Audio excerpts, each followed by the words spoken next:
C'est vrai que j'ai pas mal changé de vie de façon répétée, avec quand même des fils rouges qui parcourent voilà, ces différents changements. Et j'ai notamment, effectivement, j'ai beaucoup travaillé autour, c'est ce que je vous disais en arrivant, j'ai beaucoup travaillé autour des questions numériques, mais successivement avec un regard plutôt militante, activiste, un regard plus de consultante. Maintenant, j'ai rejoint un laboratoire de recherche et de fait, sans être, j'ai pas du tout un profil académique, mais de fait, je fais de la recherche avec mes collègues chercheurs. Voilà. Donc, j'essaie et je fais des gros efforts pour ne pas avoir un regard trop normatif dans mes propos, mais vous verrez que de temps à autre, ça glisse forcément et que je ne suis pas toujours dans l'exégèse de la posture du chercheur. Voilà. Vous saurez reconnaître les moments où je m'engage, je ne m'en cache pas sur un certain nombre de finalités.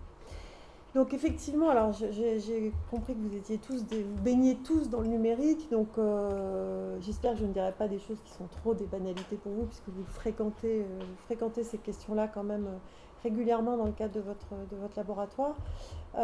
N'hésitez pas à m'arrêter si vous connaissez par cœur, et à l'inverse, n'hésitez pas à m'interrompre si j'emploie des termes barbares ou si je vous dis des choses qui ne vous paraissent pas très claires.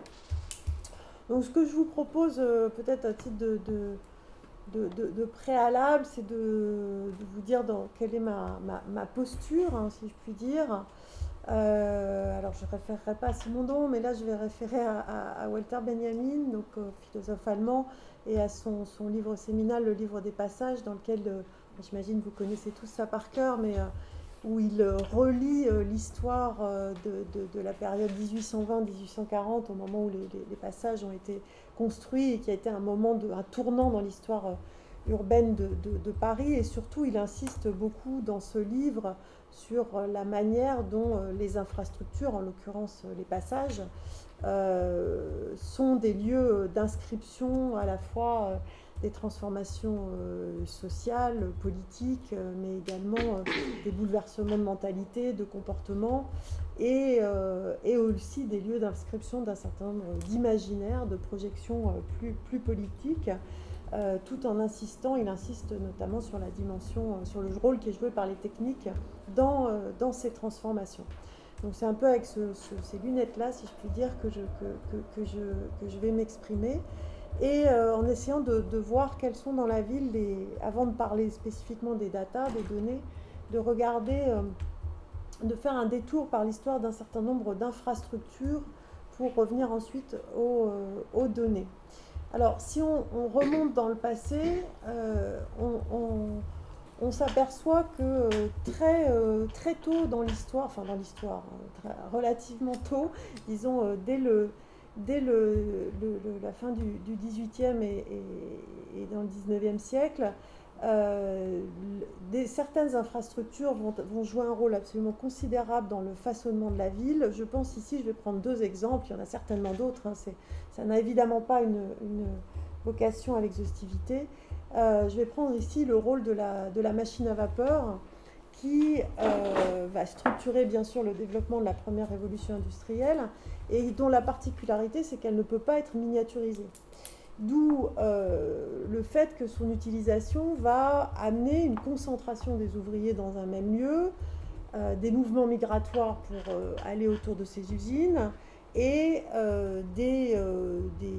avec les conséquences qu'on connaît, hein, c'est-à-dire ces grandes villes, Manchester, Londres, et puis dans le reste de l'Europe par la suite, qui vont se développer dans les conditions de misère que l'on connaît. Cela va entraîner aussi au passage, on parlera plus tout à l'heure un peu des communs, mais ça va entraîner au passage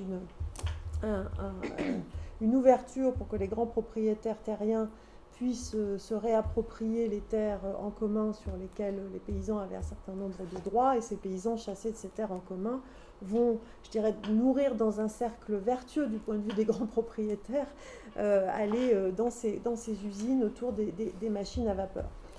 Alors, au moment où arrive l'électricité, deuxième autre infrastructure énergétique, un certain nombre de penseurs vont imaginer là une opportunité de sortir de cette ville concentrée.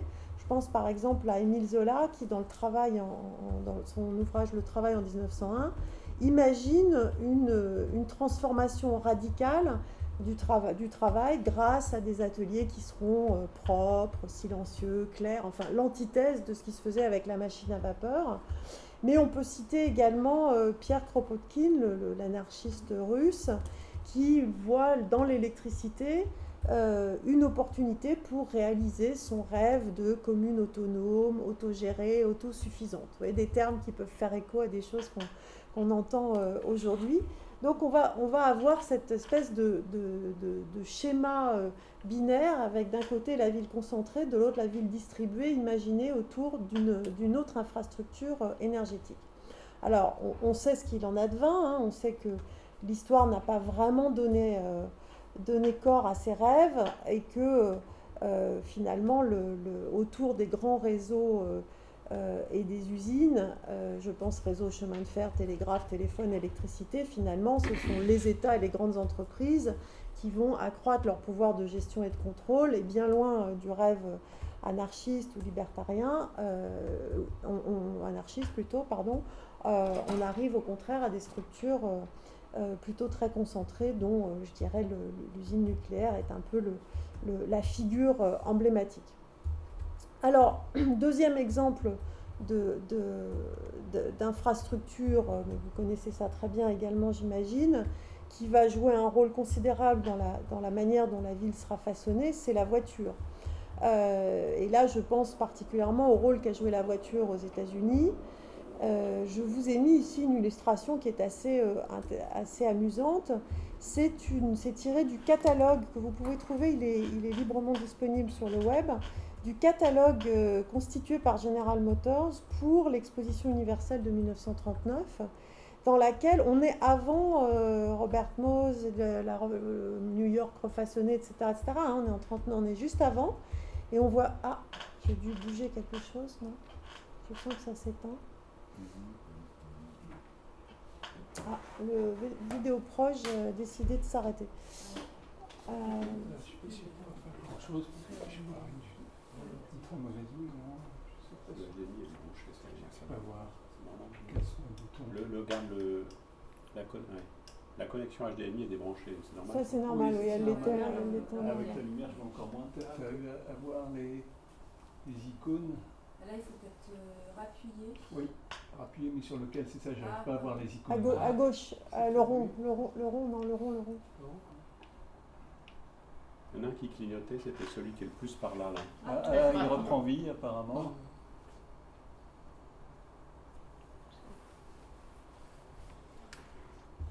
Ouais, je vais continuer en attendant. Oui, là, oui, il faut changer de... Ah, attends. Voilà. Bon, on refera périodiquement peut-être. Ça marche? Ouais, peut-être Oui. que je ne vais pas assez vite pour s'endort. Oui, et ce qui est très intéressant, c'est que dans cette illustration, on voit à quel point un acteur industriel, ici General Motors, va projeter un futur de la ville qui répond à ses intérêts. En l'occurrence, une ville équipée de grandes avenues, un pays qui va être parcouru d'autoroutes et qui va lui permettre de vendre plus de voitures de façon très concrète. Et alors, ils le disent sans phare. Hein, dans l'extrait du catalogue que j'ai entouré ici à gauche, ils disent très bien que, voilà, alors d'abord, le paragraphe du dessus est assez symptomatique de l'époque où on est vraiment sur l'humain qui conquiert la nature, hein, donc évidemment un sujet qui est largement remis en cause aujourd'hui, une approche qui est largement remise en cause, mais le paragraphe du dessous dit bien qu'il y a quelque part une sous-exploitation du véhicule à moteur et que it's far below its capacity to serve, et donc il est dit sans phare qu'il faut aller vers ce futur-là qui va permettre un meilleur usage du potentiel de la voiture, avec le succès que l'on sait, puisque la ville américaine a été, enfin l'ensemble des États-Unis ont été façonnés autour de ces highways et de ces grandes avenues, etc., et de ces villes très diffuses que vous connaissez très bien. Donc, ce qui est intéressant, c'est que ce mouvement entre logique distribuée et logique concentrée, on le retrouve dans l'histoire du numérique. Si on regarde comment se sont développées l'informatique et les télécommunications, on a cette double logique, et notamment, là je vous renvoie à l'ouvrage de Fred Turner qui s'appelle « Aux sources de l'utopie numérique », qui décrit toute la période de la fin des années 70, début des années 80 de façon absolument passionnante. Ça se lit presque comme un polar, et où il montre comment, à partir de cette époque-là, il y a eu une rencontre assez improbable entre les mouvements contre-culturels, pas la New Left, pas les mouvements féministes contre la guerre du Vietnam, etc., mais plutôt les mouvements hippies de retour à la Terre, qui vont, par une succession, avec des rôles joués par des intermédiaires comme Stewart Brand, croiser la route des grandes universités de la côte ouest américaine, notamment de Stanford et d'autres, et qui vont contribuer à développer à la fois une philosophie qui consiste à voir dans l'outil, alors à l'époque l'outil ça pouvait être effectivement l'informatique, mais ça pouvait être aussi un dôme géodésique, ça pouvait être le LSD, ça pouvait être une binette, ça pouvait être plein de choses puisqu'il y avait tout ce mouvement de retour à la Terre. Donc il projetait dans ces technologies un vecteur d'empowerment, un vecteur de gain en capacité individuelle et collective, et ils imaginaient surtout des technologies qui justement se construisaient sur une logique distribuée par opposition à l'informatique d'IBM, pour faire simple, telle que vous la voyez sur la photographie de gauche, et c'est comme ça que vont émerger d'abord le PC, l'ordinateur individuel, puisque l'informatique d'IBM, c'était une informatique qui était une informatique de grand compte, qui était pensée pour des grandes entreprises ou pour des grandes administrations, mais certainement pas pour les individus. Et donc le PC, vous avez ici la photographie d'un Apple II, voilà, va être pensé en contrepoint de cette informatique concentrée. Ils vont aussi imaginer, tous ces acteurs de cette époque-là, les premières communautés virtuelles, comme les BBS, les Bulletin Board Systems, et c'est ce qui va aussi accoucher d'Internet en tant qu'infrastructure, qui est par essence une infrastructure ouverte, distribuée, non centralisée. Voilà. Donc il faut vraiment comprendre que les débuts de cette informatique, qui aujourd'hui, enfin à l'époque on appelait ça les NTIC, mais ce qu'on appelle aujourd'hui le numérique, ont vraiment puisé dans une utopie de la distribution, de la non-concentration.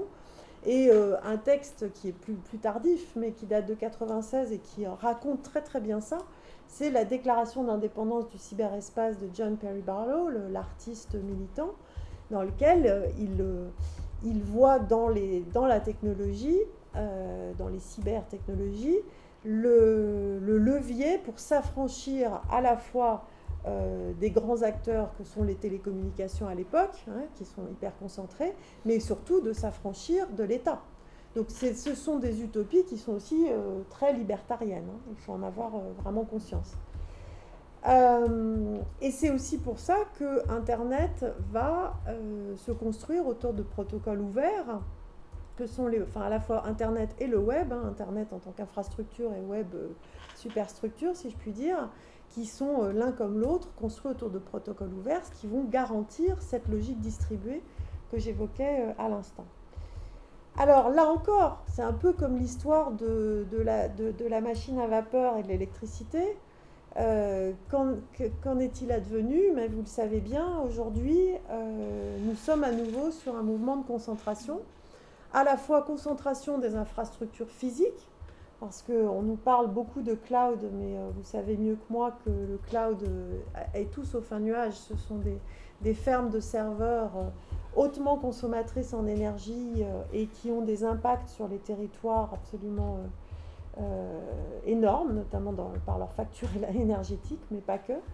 Là, je fais une petite parenthèse. La semaine dernière, j'ai participé à un colloque qui était consacré à ces infrastructures que sont les fermes de serveurs. Il y a un rapport qui est sorti il y a quelques mois, je ne sais pas si vous l'avez vu passer sur le sujet, je vous invite à lire, qui est assez intéressant, où il y a toute une enquête qui a été faite en France et aux États-Unis par 2 chercheuses pour essayer de comprendre en quoi l'arrivée d'une ferme de serveurs transforme le territoire et quel rôle ils jouent. Ces fermes de serveurs qui sont assez secrètes, on sait où elles sont localisées, mais elles se construisent un peu dans le secret. Les populations qui vivent autour n'ont aucune prise sur ces fermes de serveurs. Enfin voilà, Donc ça, si ça vous intéresse, je vous enverrai la référence de cette étude.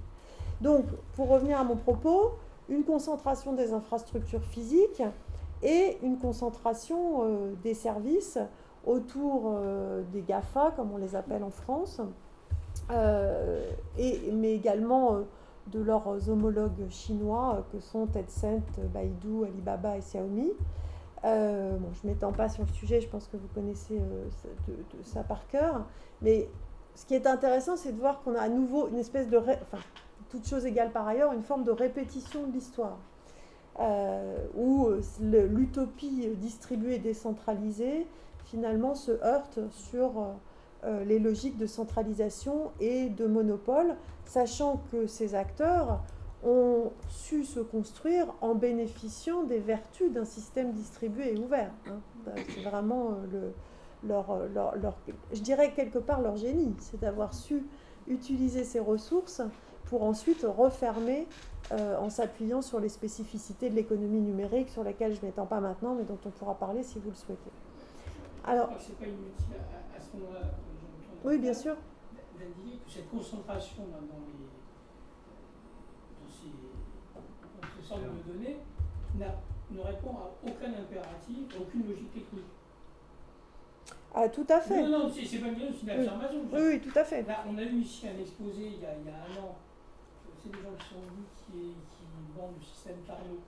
Les gens qui vendent le système Carnot, ils vendent effectivement, il y a 2 ans, ils vendent un système où, pour des raisons, pour des économies d'énergie, au lieu de concentrer toutes les données comme ça dans des fermes de données, on distribue, ils vendent en fait sous forme d'abonnement, des PC, des radiateurs chez les gens. Et les gens, en fait, on va calculer ou stocker de l'information chez eux et on chauffe leur appartement. Et on a la même concentration logique autour de ça, mais ils peinent énormément à démarrer parce que la logique, effectivement, de la société consiste est technique. On veut dire, on concentre. Il y a plusieurs raisons qui expliquent cette concentration. Il y a d'abord une logique d'économie d'échelle, bien sûr, une facilité, c'est beaucoup plus simple de construire, de regrouper les serveurs en un lieu unique plutôt que d'aller installer des mini-plugs, des free plugs ou autres qui peuvent servir de mini-serveurs dans les domiciles de chacun. C'est plus simple à sécuriser aussi, il ne faut pas se cacher cette dimension-là. Et puis évidemment des logiques de pouvoir. Voilà, donc oui, enfin, il y a aussi des arguments qui peuvent s'entendre dans la logique de concentration. Mais effectivement, derrière tout ça, c'est une vraie logique de contrôle. On est tout à fait d'accord. Alors, la question, pour revenir à notre sujet, est-ce que... Alors, je mets Smart City avec des guillemets, parce que c'est un terme que j'ai beaucoup de mal à utiliser. Je préfère parler de ville numérique, de villes connectées ou que sais-je encore, mais comme c'est le terme qui maintenant est un peu consacré, autant le réinvestir pour pouvoir mieux le détourner, si je puis dire. Donc la question, c'est est-ce qu'on est à nouveau dans ce mouvement binaire autour de la ville connectée et de ses données? Alors, ce que j'observe, et là je m'appuie entre autres sur les travaux qui ont été faits par l'IDRI et par la FIN, la Fondation Internet Nouvelle Génération, dans leur chantier qui s'appelait Audacities, c'est qu'on observe non pas 2, mais 3 grandes approches qui incarnent 3 imaginaires. Alors certains qui sont des imaginaires déjà très réels, qui sont plus que des imaginaires, qui sont déjà traduits dans le réel, et d'autres qui sont plus projetés. Un premier imaginaire, et je les caricature volontairement, que j'appelle la ville panoptique, c'est-à-dire une ville où les infrastructures sont hyper concentrées, donc les capteurs, le grid, les caméras en rue, etc., sont aux mains de quelques acteurs. La caricature étant la Smart City version Songdo en Corée. Alors j'ai pris ici on pourrait en citer d'autres, mais je crois que c'est le summum, donc je le cite parce qu'il est facile à... Enfin, je veux dire, tout le monde le connaît. Donc là, j'ai pris une illustration qui est très représentative de cette logique de centralisation de toutes ces infrastructures qui finalement se rejoignent dans un centre unique. Mais on a également, et là c'est un deuxième modèle qui est un peu différent, ce que j'appelle la ville servicielle plateformisée. Le terme n'est pas très beau, mais il a, je pense, l'avantage d'être à peu près, et de décrire ce auquel il renvoie. Ce sont toutes ces infrastructures, enfin tous ces services qui ont été lancés sous l'étiquette un peu abusive d'économie du partage ou d'économie collaborative, qui est en réalité une économie dans laquelle le consommateur est partie prenante de la production du service, c'est-à-dire qu'il est tour à tour consommateur et producteur. Donc je pense à Airbnb que je vous ai mis en illustration, mais on pourrait citer tout ce qui est location de voitures de pair à pair de type Drivey, de type Wicar. On peut penser à tout ce qui est prêt d'objets de particulier à particulier, etc. etc. Et on pourrait penser aussi à tout ce qui est au covoiturage. Ce qui est intéressant là, c'est que dans cette ville servicielle, les infrastructures sont distribuées. Mais on verra tout à l'heure qu'il n'en est pas forcément de même pour les données. Les infrastructures sont distribuées puisque ce sont les individus qui fournissent le capital, qui fournissent qui leur chambre d'amis, qui leur véhicule, qui leur perceuse ou leur tondeuse à gazon, dans le cadre de cette économie dite collaborative. Et puis on a un troisième modèle qui lui est plus... Pour le coup, je disais que certains modèles sont déjà plus réels que d'autres. Ce que j'appelle la ville distribuée. Et là, j'ai mis un archétype qui n'en est pas tout à fait un puisque il n'en existe pas vraiment. Qui sont des villes qui s'appuient sur un certain nombre d'infrastructures réparties. Donc qu'il s'agisse des Fab Labs, des Hackerspace, des coworking, des Living Labs, et tous ces lieux de partage et de rencontres et de nouvelles sociabilités autour avec le numérique, mais qui s'appuient aussi surtout sur des infrastructures logicielles qui sont en logiciel libre. Alors, j'ai mis Barcelone en archétype parce qu'à ce jour, c'est probablement la ville qui essaye, je dis à ce jour parce que vu ce qui se passe du côté des élections municipales en Catalogne, nous ne sommes pas sûrs que ce modèle perdure, mais en tout cas pour l'instant, c'est la ville de grande échelle qui essaye le plus de tendre pour partie vers ce modèle de la ville distribuée, tout en sachant bien entendu que mes trois modèles, encore une fois un peu caricaturaux, un peu simplifiés, sont poreux et que la plupart des villes vont emprunter aux trois modèles, mais avec une couleur qui va être plus ou moins dominante sur tel ou tel des trois modèles. Donc là, j'ai fait une lecture de mes trois modèles à travers les infrastructures, mais on peut convoquer d'autres lectures. Une autre lecture consiste à les revisiter en se demandant quel est le rôle joué par l'habitant, quel est le rôle joué par l'habitant, que ce soit quelle que soit sa figure, en tant que consommateur, en tant qu'usager, en tant que citoyen, dans ces trois modèles. Donc, côté ville, ce que j'appelle encore une fois la ville panoptique, l'habitant n'est vu que comme un consommateur de services. Et même, je dirais, je ne sais pas si vous vous souvenez, les premières représentations de la Smart City qui étaient vendues par les vendeurs de Smart City, ils avaient des magnifiques illustrations, il n'y avait jamais un humain dedans, il avait carrément disparu. Bon, ils ont un petit peu corrigé le tir, aujourd'hui on revoit quelques humains parcourir ces rues-là, mais c'est tellement, c'est une anecdote, mais qui est tellement significative des conceptions qui sont à l'œuvre derrière, des imaginaires qui sont à l'œuvre derrière. Dans la ville servicielle, comme je vous l'évoquais dans la diapositive précédente, on est sur un habitant qui est à la fois consommateur et coproducteur du service, qui est tour à tour consommateur et coproducteur du service. Alors que dans cette ville distribuée, on imagine, et là, évidemment, ce modèle-là fait écho à l'utopie du numérique des années 70-80, on renoue avec cette utopie du début du numérique, où on imagine un habitant qui devient un acteur à part entière de sa ville, un co-concepteur de sa ville, un acteur de la fabrique de la ville, si je puis dire.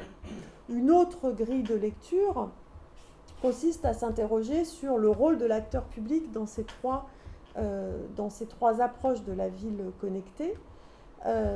Dans la ville panoptique, on voit bien qu'il y a une vraie problématique d'équilibre entre ce qui est de l'ordre de la délégation et ce qui est de l'ordre de l'abandon de puissance publique. Si vous avez pris à l'époque le temps de regarder le site d'IBM, je vous renvoie au livre d'Anthony Townsend qui décrit très bien comment le terme de Smart City a été forgé par IBM, il y a déjà combien de temps maintenant ? Presque 15 ans, ou un peu plus, je ne sais plus. Quand vous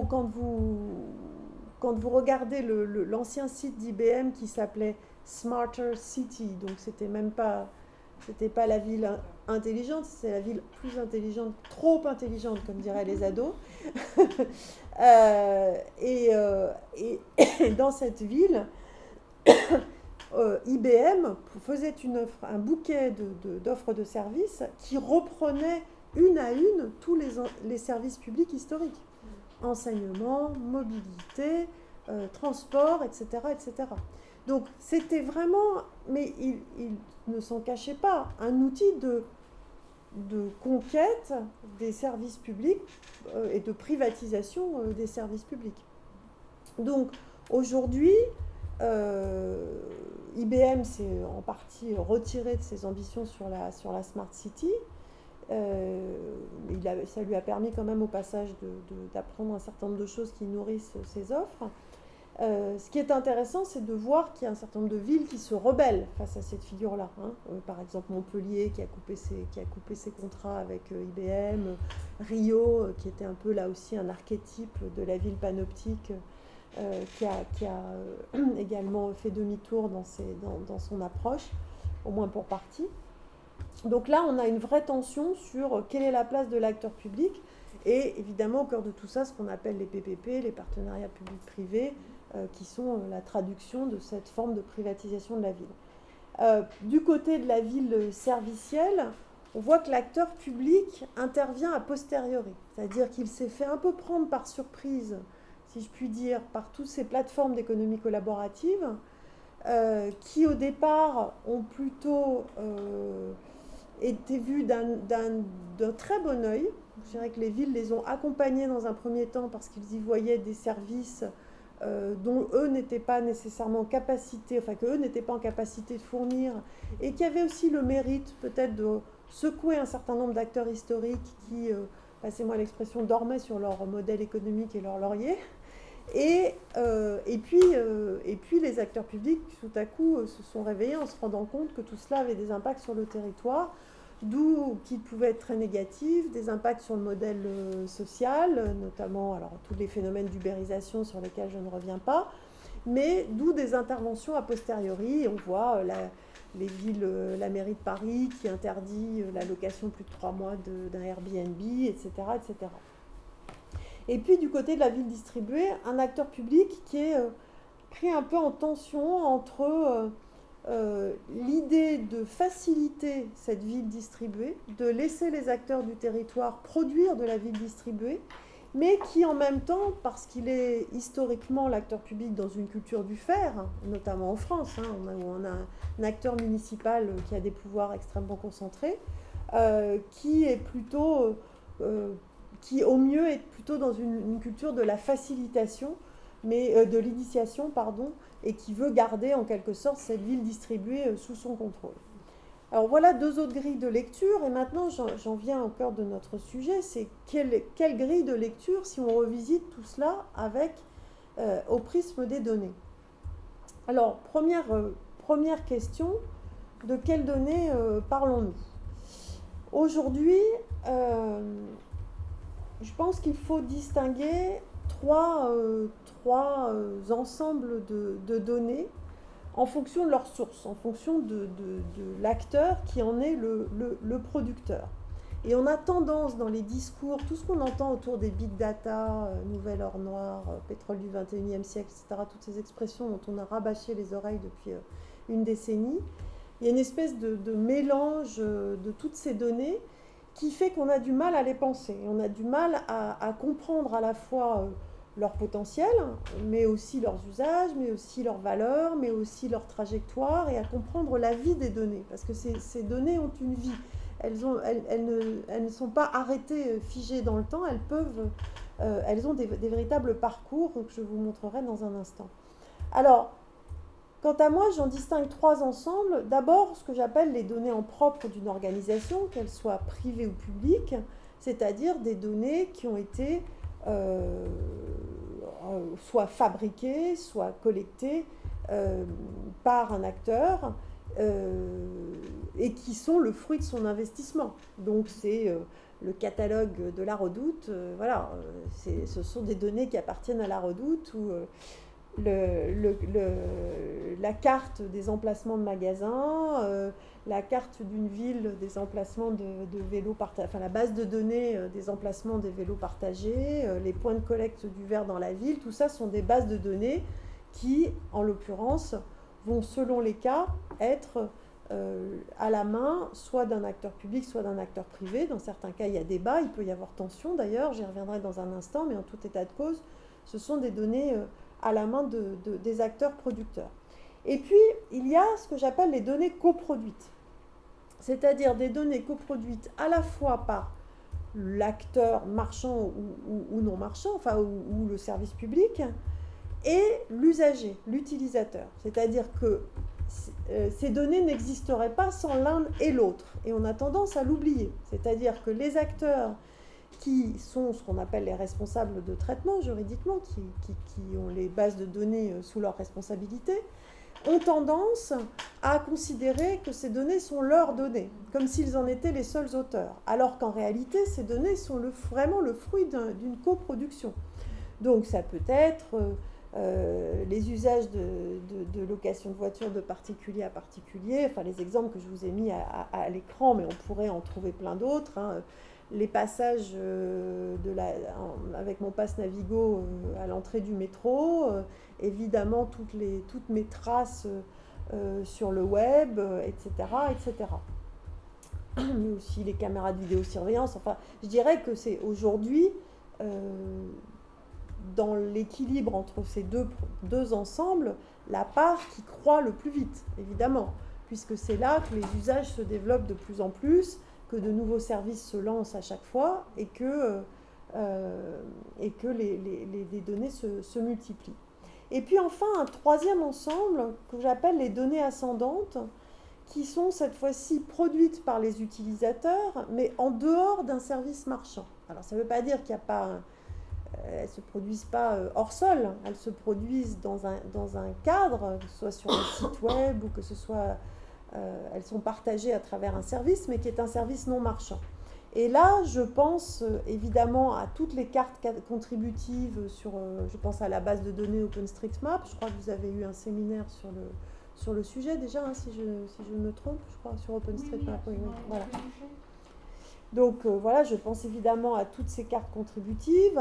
Je pense aujourd'hui à toutes ces données de pollution atmosphérique qui sont collectées par des capteurs citoyens, comme les Luftdaten qui ont été développés dans le Fab Lab de Stuttgart, ou comme les capteurs Smart Citizen qui ont été développés dans le Fab Lab de Barcelone, et qui produisent des cartographies participatives de la pollution de l'air, répondant ici à un manque, hein, parce qu'aujourd'hui, les cartes de pollution de l'air qui sont fournies par les acteurs officiels sont de grande qualité, mais ne répondent pas aux besoins d'information de la population, pas plus que celles des acteurs publics d'ailleurs. Mais on pourrait penser aussi à des wikis de territoire, comme celui qui s'affiche ici à l'écran, le wiki Brest, qui est un outil de narration du territoire de Brest et de sa région, des pays de Brest, qui, au lieu d'être un outil de communication nourri par l'acteur public, est un outil co-construit par ses habitants, qui vont donner à voir, comme dirait l'élu de Brest, qui vont donner à voir proposer un regard sur leur territoire qui répond à leur propre perception du territoire, au lieu que ce soit une vision institutionnelle et descendante. Donc voilà, je sépare tout ça parce que on verra par la suite qu'en fonction du type de production, de la source de la donnée, à la fois les régimes juridiques, mais aussi les usages ne sont pas, et les possibles usages ne sont pas les mêmes. Alors, qui dispose de quels droits sur ces données et qui peut en faire quoi? Si on reprend les données en propre d'une organisation privée, donc ma première catégorie, que nous dit le droit? Le droit aujourd'hui nous dit, grosso modo, il y a deux régimes juridiques. Un droit d'auteur qui s'applique au contenu, en dehors des données brutes, sur lesquelles je ne m'appesantis pas, parce que là on parle plutôt de données brutes aujourd'hui. Et surtout un droit européen spécifique à l'Europe, qui est le droit sui generis des bases de données, qui est un droit qui va permettre, qui est supposé encourager l'investissement industriel pour créer des bases de données. Alors, il faut dire qu'aux États-Unis, enfin dans les pays anglo-saxons, hors Angleterre, ce droit n'existe pas, tout est réglé par le droit des contrats, et il est beaucoup moins protecteur, en fait, le droit américain. Il y a eu plusieurs enquêtes qui ont été faites pour savoir si ce droit sui generis des bases de données, finalement, facilitait ou pas l'investissement dans la création de bases de données. Les études ont conclu à une forme de neutralité, mais pour autant, la Commission européenne entend maintenir ce régime juridique qui nous est très particulier. Vous m'excusez, qui est d'origine anglo-saxonne? Non, ça c'est un droit européen, uniquement européen, Union européenne. Alors, ces données peuvent-elles circuler? Aujourd'hui, ce qu'on observe, c'est que pour l'essentiel, elles circulent sous contrôle. C'est-à-dire, les données qui appartiennent en propre à des acteurs privés vont être rendues accessibles à des tiers via ce qu'on appelle des API, des API. Tout le monde est familier du terme API ou Ok. Alors, avec des API payantes ou non. J'insiste sur ce point parce que ce qui est intéressant, quand je dis ça reste sous contrôle, ce qui est intéressant, c'est qu'on a vu des API être gratuites pendant des années, puis se refermer avec un modèle payant. L'exemple le plus connu étant les Google Maps, qui étaient pendant très longtemps en open bar, si vous me passez l'expression, jusqu'à un certain seuil, mais un seuil qui était très très élevé, ce qui a permis à Google de devenir le roi de la cartographie et de dominer le marché de la cartographie en ligne. Et puis aujourd'hui, vous savez ce qu'il en est advenu, le seuil d'usage gratuit a été complètement baissé, enfin de façon radicale, ce qui mais ça lui a permis d'être le premier entrant sur le marché et de se positionner en quasi-monopole. Et tous les autres entrants sur le marché ont beaucoup de mal à faire leur chemin, à trouver leur place. Deuxième forme de circulation, c'est ce que j'appelle les échanges marchandises. Et là, je vous renvoie aux travaux d'Antoine Courmont, qui a fait sa thèse sur ce sujet-là, notamment autour du cas de Waze, où Waze, vous savez que, enfin peut-être vous savez ou vous ne savez pas, que Waze a pour particularité de mobiliser le crowdsourcing, c'est-à-dire que vous pouvez contribuer à l'application de Waze. Ce qui est intéressant, c'est que là, on est vraiment dans de la coproduction, comme je l'expliquais dans un slide précédent, mais de la coproduction consciente, parce que la plupart du temps, on est dans une coproduction plutôt inconsciente. On ne sait pas jusqu'à quel point nos données sont collectées, utilisées, réutilisées, servent à nourrir le modèle économique, etc. Dans le cas de Waze, chaque fois qu'on signale un radar ou un embouteillage ou un accident sur la route, consciemment, on nourrit le service. Or, que fait Waze avec ces données? Eh bien, il construit des partenariats avec un certain nombre de collectivités territoriales qui sont du donnant-donnant. C'est-à-dire, je vous donne accès à mes données, je crois qu'il a fait ça avec la ville de Versailles, entre autres, je vous donne accès à mes données, parce que les villes les réclament, ils ont besoin de ces informations-là qui ont une grande valeur, mais en échange, vous me donnez en amont des informations sur les travaux que la ville va entreprendre, sur des rues qui vont être fermées pour une raison X ou Y, etc., de manière à améliorer la qualité de Waze. Donc ça, c'est un autre exemple de circulation, mais qui est vraiment en circuit très, très, très fermé. Et puis enfin, on a quelques exceptions qui sont des données purement privées, qui sont ouvertes gracieusement. Alors là, j'ai mis des guillemets. C'est le cas notamment de Uber Movement. Je ne sais pas si vous avez vu cette plateforme. Uber, depuis quelque temps, propose à des agglomérations, à des villes, des territoires, d'accéder à ces données d'usage. Pourquoi est-ce que Uber fait ça? Alors, en fait, je le dis très clairement, à mes yeux, c'est une opération marketing. D'une part, Uber n'a pas besoin, dans son modèle économique, d'utiliser ces données, puisque son modèle économique repose sur une commission sur la transaction. Donc, les données sont une source supplémentaire éventuelle de valeur, mais ne sont pas le cœur de son modèle économique. Et comme Uber a subi depuis quelque temps des offensives de la part d'un certain nombre d'acteurs publics pour essayer, ce que j'exprimais tout à l'heure, pour essayer de les encadrer, de les limiter, voire de les interdire dans certaines villes, eh bien, je dirais que ce Uber Movement, c'est une manière d'amadouer les acteurs publics en leur disant, mais écoutez, on va partager avec vous nos données d'usage, le nombre de trajets, où, quand, à quelle heure, etc., etc. Ce qui a un vrai intérêt, c'est pas, mais voilà. C'est intéressant, c'est de voir à quel moment ils déclenchent. Par exemple, Airbnb ou d'autres, à ma connaissance, ne font pas la même démarche. Donc, voilà. Et puis, alors, là-dessus, il y a une vraie controverse, c'est dans quelle mesure est-ce qu'un acteur public peut avoir accès à ces données-là, au-delà d'une approche volontariste de l'acteur privé. Alors, en droit, normalement, l'acteur public, jusqu'à 2016, n'avait absolument aucun moyen d'accéder à ces données. Aujourd'hui, il y a une petite ouverture qui s'est faite avec la loi République numérique qui crée un nouveau régime qui s'appelle les DIG, les données d'intérêt général. Qu'est-ce que c'est que ces données d'intérêt général? La loi dit, dans le cadre d'un marché public, et uniquement dans le cadre d'un marché public, lorsque le prestataire collecte un certain nombre de données, il est obligé, au-delà d'un certain seuil, ce n'est pas une petite PME qui doit faire ça, mais les entreprises d'une certaine taille sont obligées de partager ces données avec l'acteur public qui est commanditaire du marché public. Donc c'est une petite ouverture. Alors, quand je mets une avancée à petits pas, parce que ça ne veut pas dire que ces données vont être mises en open data, ça ne veut pas dire qu'elles vont être partagées orbi et orbi.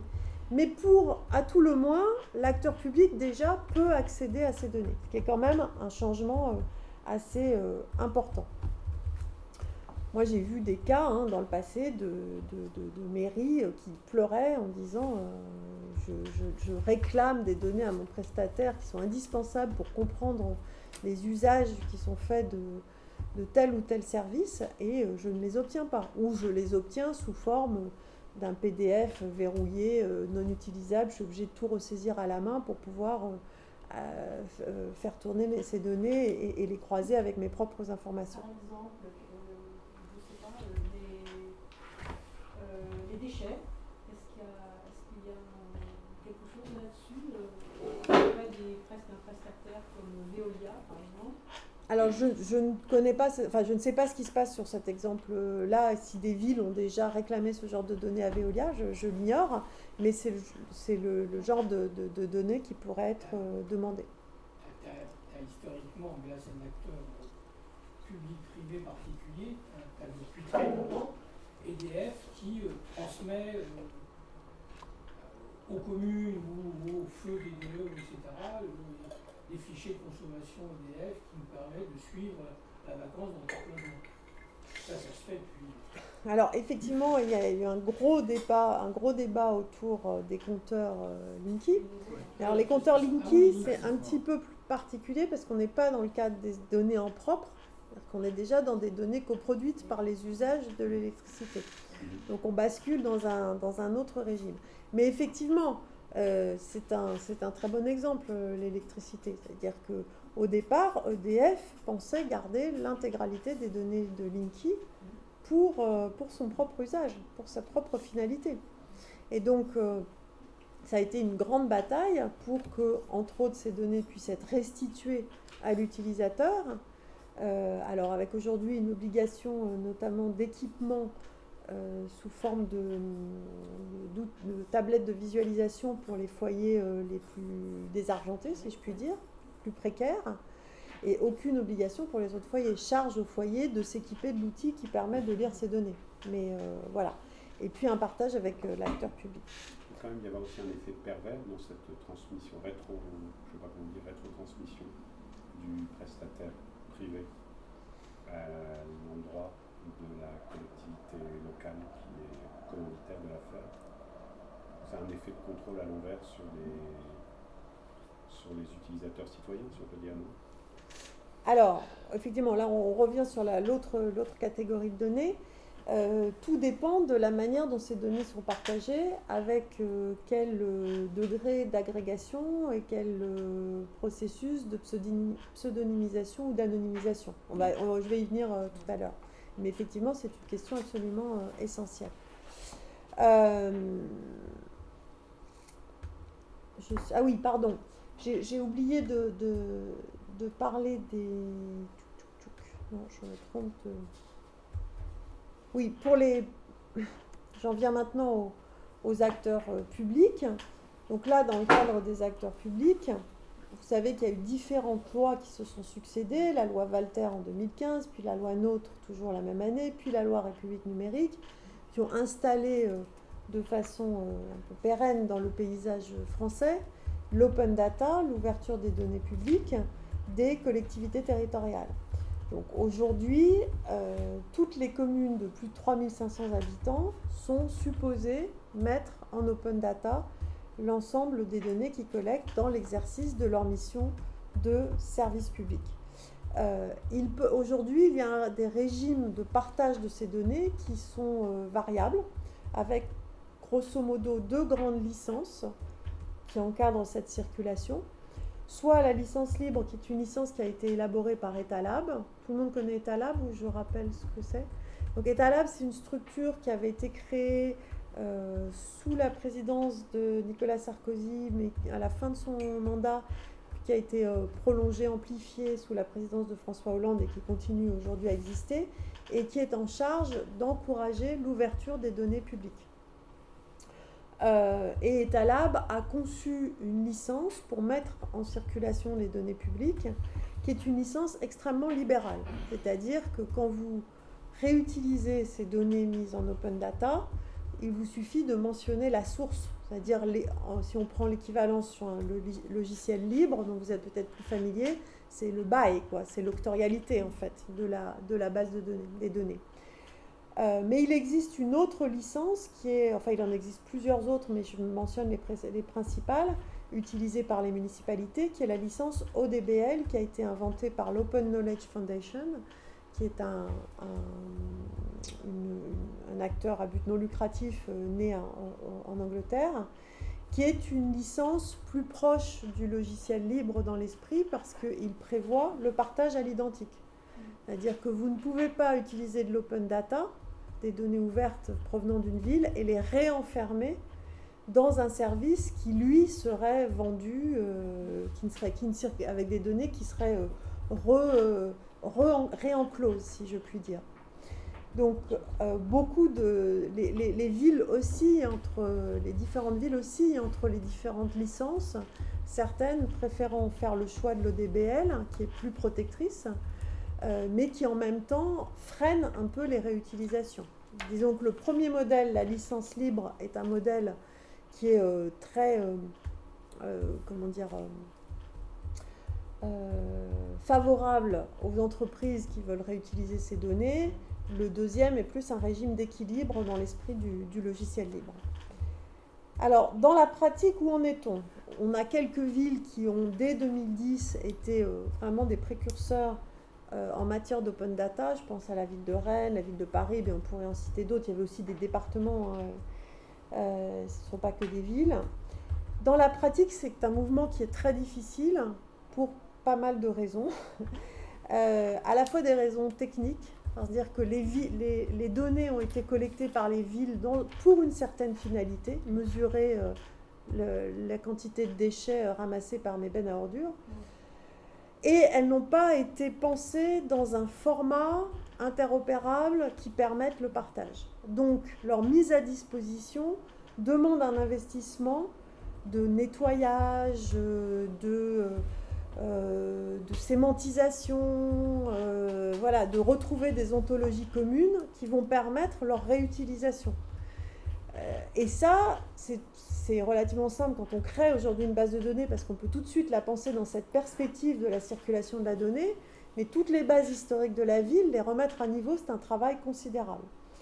D'où des obstacles aussi financiers, parce que ça demande quand même un certain investissement, contrairement à ce qui avait été dit un peu au début de l'open data, où on disait mais de toute façon ces bases de données sont déjà payées.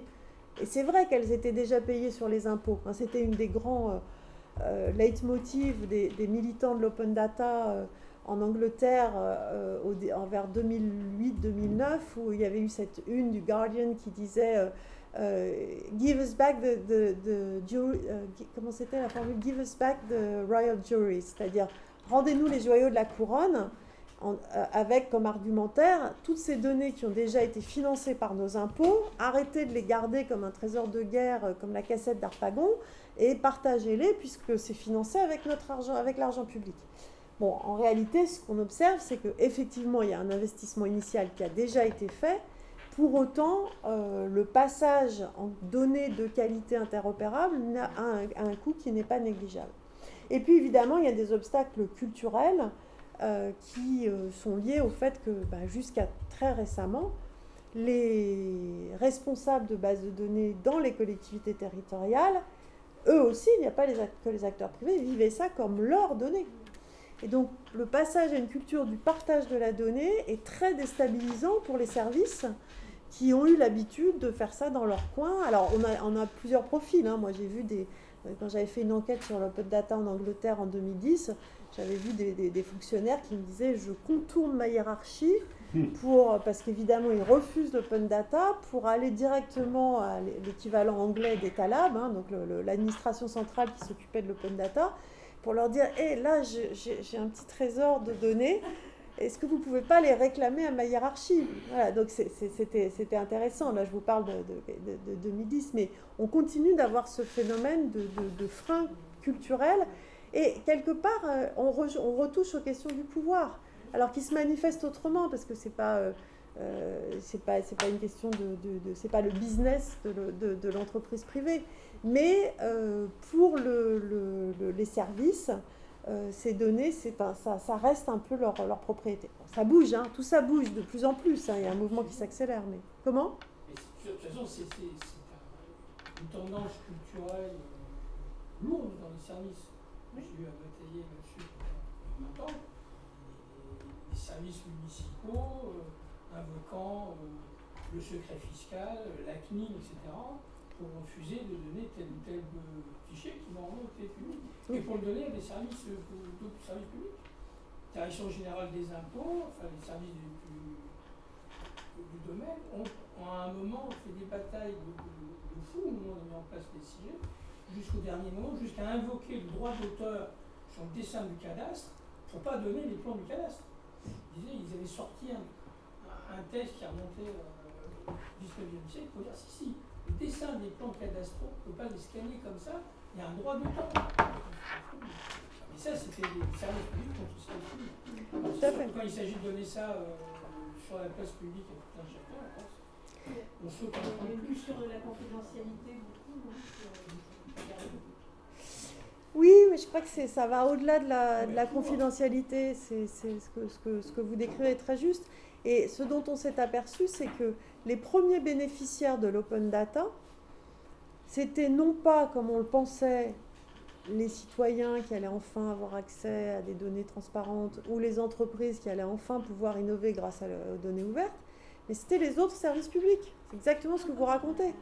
Les premiers réutilisateurs de l'open data, c'est les services publics. Et on a des mairies où les gens disent « Ah, vive l'open data » parce que le bureau d'à côté, il a toujours refusé de me donner accès à sa base de données des arbres plantés sur le territoire. Donc, voilà, donc c'est vraiment... La mise en place des SIG dans les communes à laquelle j'ai participé pendant un moment, c'est une des grandes motivations, c'était de de déséquestrer Exactement, de casser les informations silos. d'un service à l'autre.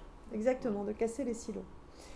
Voilà, et donc aujourd'hui, donc on a cette loi qui existe maintenant depuis 2016. Pour autant, le mouvement est loin d'être achevé. Et donc il y a aujourd'hui une association qui s'appelle Open Data France qui fait un travail d'accompagnement pour former, pour aider les municipalités à comprendre comment fonctionne l'open data, comprendre quelles sont leurs obligations, où est-ce qu'elles commencent, où est-ce qu'elles s'arrêtent, etc., etc.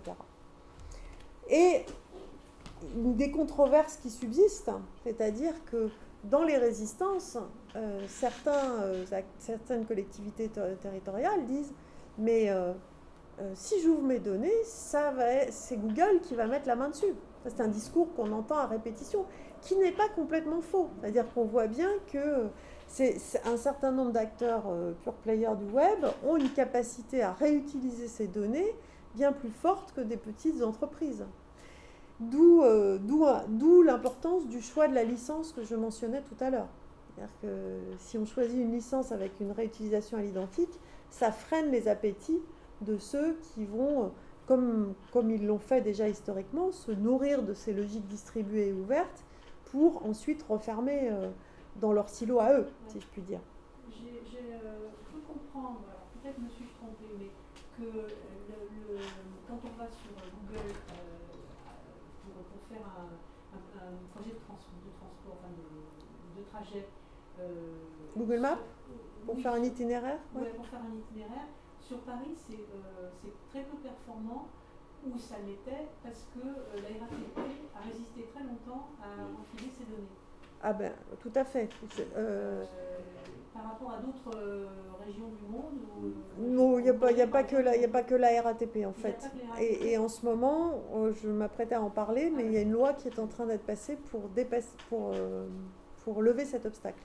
Je vais en parler dans un instant. Mais c'est effectivement un point important. Donc j'en viens toujours pour tenter de répondre à ma question, qui peut faire quoi de ces données? J'en viens à ma troisième catégorie de données, les données coproduites, ma deuxième, pardon. Les données qui sont produites entre une organisation et un utilisateur, qu'il s'agisse d'un service public ou privé. Là, le droit a créé ce qui, à mes yeux, est une forme d'artifice juridique qui, pour l'instant, a fait sens, mais qui peut aujourd'hui, à l'avenir, devenir de plus en plus contestable, en créant une forme de summa divisio dans les temps de vie de la donnée.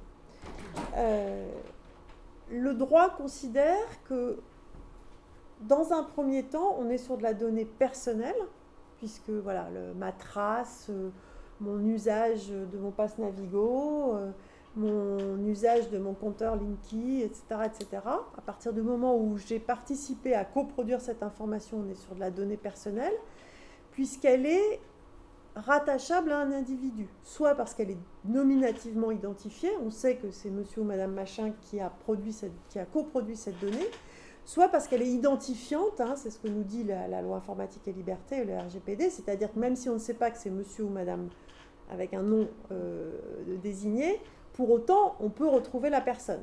Donc, tant qu'on peut réidentifier la personne, on est sur de la donnée personnelle. Et à ce moment-là, on est dans un régime juridique qui relève des libertés publiques, qui relève de la protection de la vie privée. Et donc, on tombe ou on monte, on peut voir ça plutôt en sens inverse, on s'élève dans le cadre du RGPD, du Règlement général de protection des données, qui est entré en vigueur en mai l'année dernière.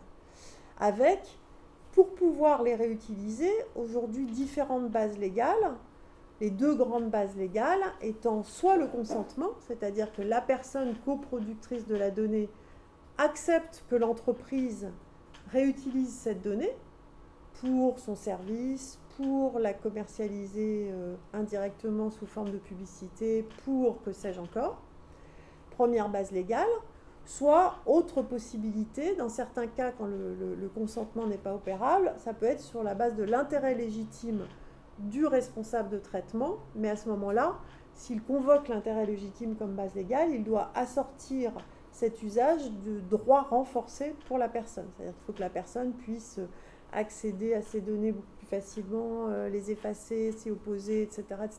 Il y a une logique d'équilibre entre les deux bases légales. Alors, bon, je pourrais vous parler de ça pendant des heures, parce que c'est un peu mon cœur d'activité du côté de la CNIL, mais je ne vais pas trop rentrer dans le détail, parce que c'est un sujet en soi. Ce qui est important pour notre propos, c'est que une fois que ces données ont été anonymisées, je dis bien anonymisées et pas pseudonymisées, hein, qui dit pseudonymisation? Alors, je ne sais pas si vous êtes familier de la différence entre pseudonymisation et anonymisation. Alors, la pseudonymisation consiste à détacher les données de la personne qui les a coproduites et à autoriser des réutilisations par des tiers qui n'ont pas la clé pour revenir à l'identité de la personne. Donc seule une personne, une entité, va détenir la clé qui va relier les données à la personne. Ça peut être des pseudonymisations très fortes, c'est-à-dire qu'on a ce qu'on appelle des clés de hachage, de la crypto, etc., qui fait que à l'arrivée, pour arriver à remonter et réidentifier, c'est extrêmement difficile et ça demande des capacités de calcul, des compétences techniques de haut vol, etc., etc. Pour autant, tant qu'il y a une forme de réversibilité, aussi ténue soit-elle, on est dans de la pseudonymisation. Et on ne... L'adoption sous X, des choses comme ça, ça bah, l'adoption sous X, tant que quelqu'un enregistre quelque part et peut retrouver la personne, la mère, effectivement, on est dans de la pseudonymisation. Qui réclament l'accès, oui, tout à fait. Et aujourd'hui, et donc pour arriver à de l'anonymisation, au sens fort du terme, de la vraie anonymisation, ça veut dire que plus personne n'a cette clé qui permet de relier les données, et souvent on est obligé de passer par une phase qu'on appelle d'agrégation, c'est-à-dire changer la granularité de l'information. Si on reprend l'exemple de la consommation énergétique des compteurs Linky. Bon. Si vous avez une carte précise de la consommation énergétique dans une zone pavillonnaire, même si on supprime tout lien avec le pavillon de M. Dupont et de Mme Durand, évidemment, vous allez pouvoir, par un simple rapprochement géographique, il suffit d'aller dans la rue et de réidentifier la personne. Bon. Donc, pour arriver à anonymiser, on est obligé de faire une sorte de zoom arrière et d'agréger les données à une échelle supérieure qui évite, enfin qui empêche tout processus de réidentification. Voilà. On est dans le même régime que le secret statistique. À peu près. Nous, on ne peut pas. L'INSEE, je ne sais plus quel est le seuil.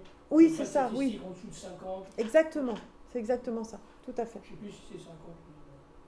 Ah, je ne saurais pas vous dire pour le secret statistique, mais c'est exactement la même logique. Tout à fait. Voilà, donc aujourd'hui, je fin de la parenthèse sur ces différents régimes, ces nuances qui ne sont pas des nuances, qui sont vraiment d'importance. Ce qui est important pour nos données coproduites, c'est qu'elles ont effectivement deux vies. Un moment où elles sont sous un régime de protection des données personnelles, puis une fois anonymisées, le responsable de traitement va pouvoir en faire ce qu'il veut. C'est-à-dire le RGPD ne s'applique plus, l'utilisateur n'a plus son mot à dire, il n'intervient plus dans la vie de la donnée qui suit.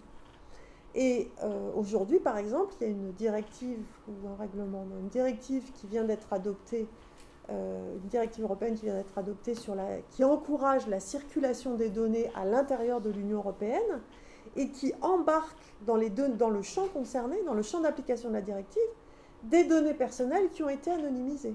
Donc qui encourage la circulation de ces données ex-personnelles, qui ne le sont plus. Hein, mais voilà.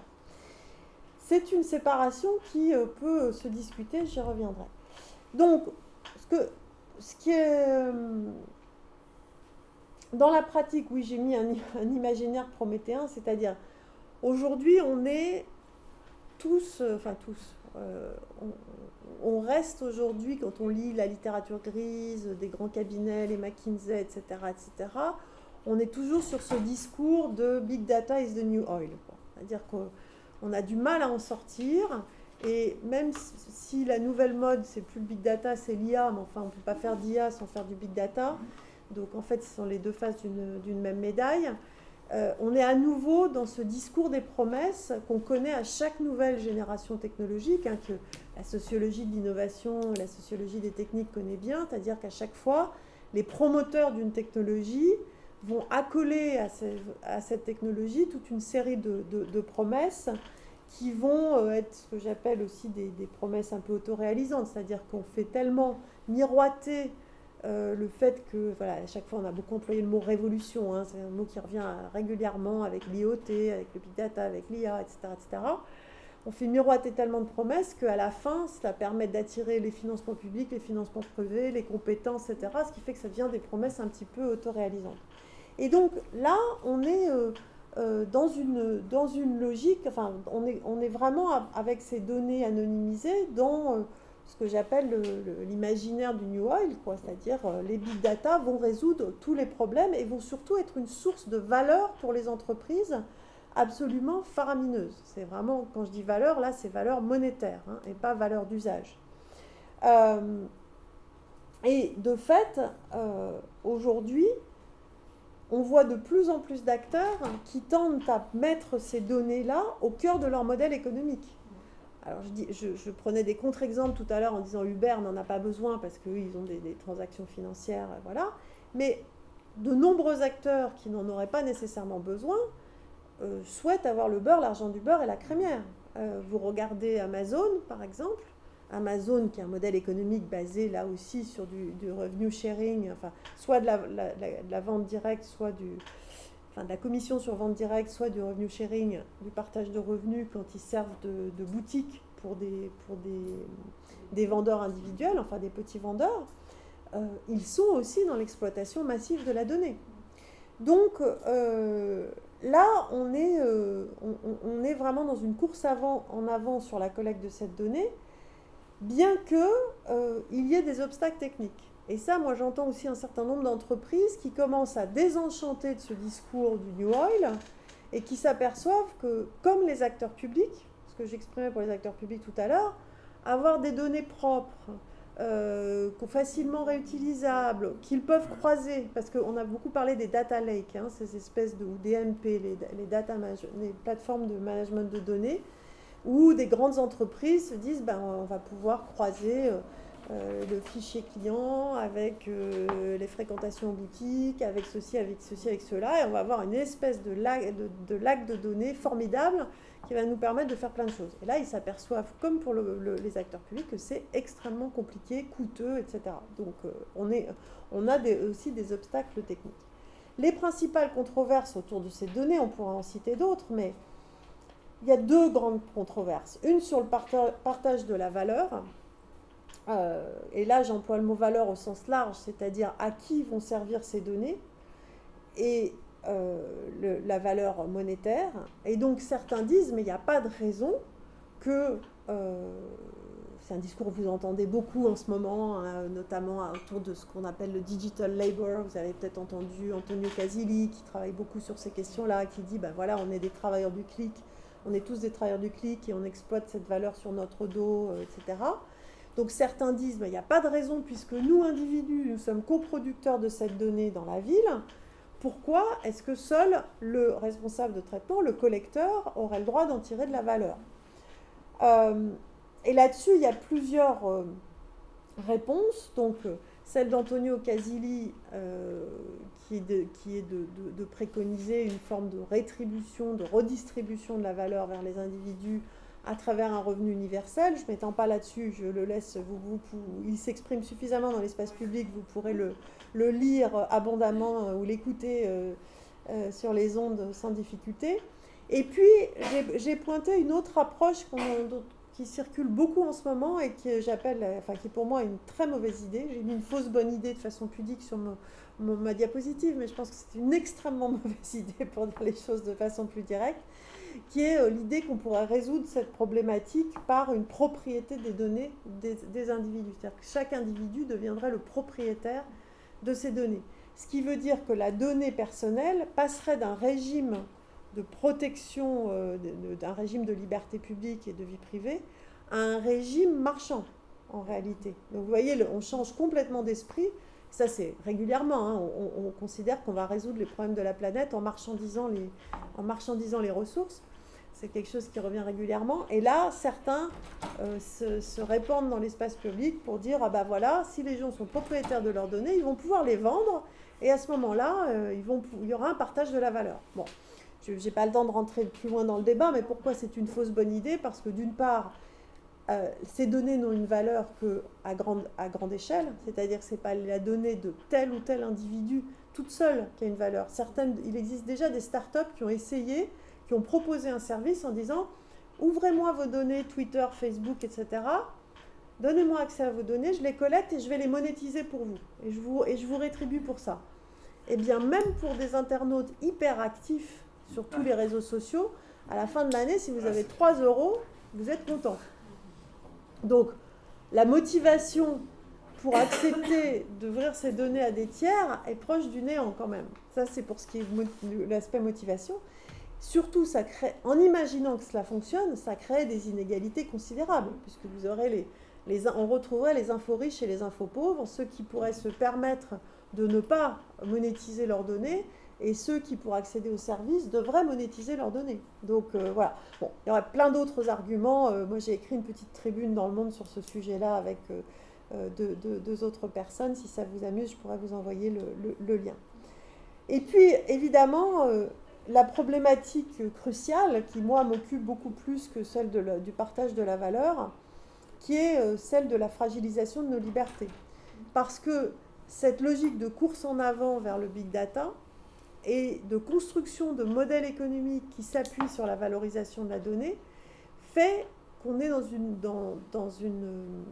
on fragilise structurellement nos vies privées. C'est-à-dire qu'on va collecter de plus en plus de données au nom de l'économie et on sait qu'on crée les infrastructures d'une possible surveillance. Si vous repensez à ce que nous a expliqué Snowden, au moment où il a fait son coming out, si je puis dire, où il a révélé les scandales, rappelez-vous, le gouvernement américain, où est-ce qu'il allait chercher les données?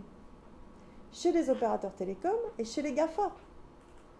Bien sûr, les opérateurs télécoms et les GAFA n'ont pas été collecter des données pour surveiller les citoyens, pour organiser une surveillance policière des citoyens. Ce n'est pas leur problème et ce n'est pas leur intérêt.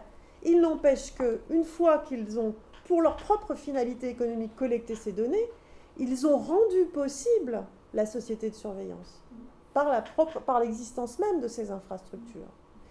Donc, toute cette économie qui imagine se construire autour de la valorisation de la donnée, elle nourrit en substance cette société de surveillance volontairement ou involontairement, même à son insu en quelque sorte. Voilà. Encore une fois, je sais bien que ce n'est pas l'objectif de ces entreprises de faire de la surveillance généralisée, mais elles y participent involontairement. Est-ce qu'elles ne fabriquent pas aussi du déterminisme? C'est-à-dire qu'à partir du moment où on cale tout ce qui va être l'action future, les actions futures, les développements futurs sur ce qui s'est passé, sur les données qu'on possède, pour moi c'est une forme de déterminisme, c'est-à-dire la part du hasard, la part de ce qui fait qu'on on passe à autre chose qui n'est pas dans la donnée, qui est dans quelque chose d'autre qui n'est pas.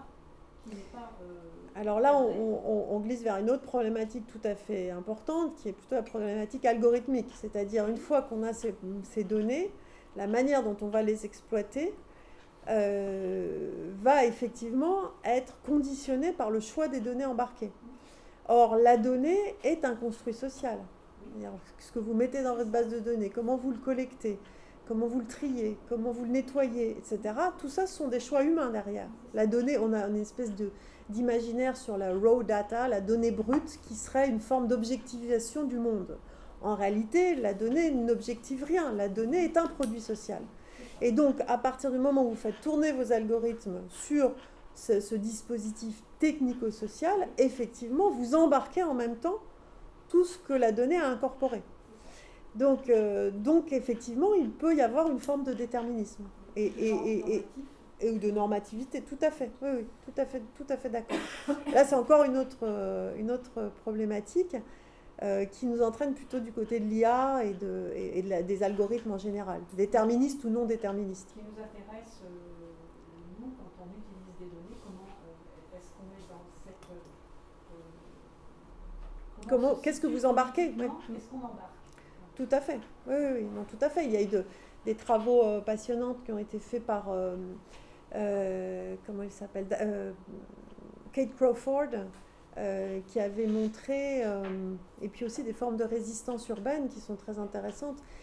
Elle avait montré comment, je ne sais plus quelle ville aux États-Unis, avait proposé aux conducteurs automobiles d'installer un petit logiciel qui permettait dans leur téléphone mobile de repérer les irrégularités des chaussées, de manière à faire remonter une donnée automatiquement pour ensuite mieux gérer les réparations des routes.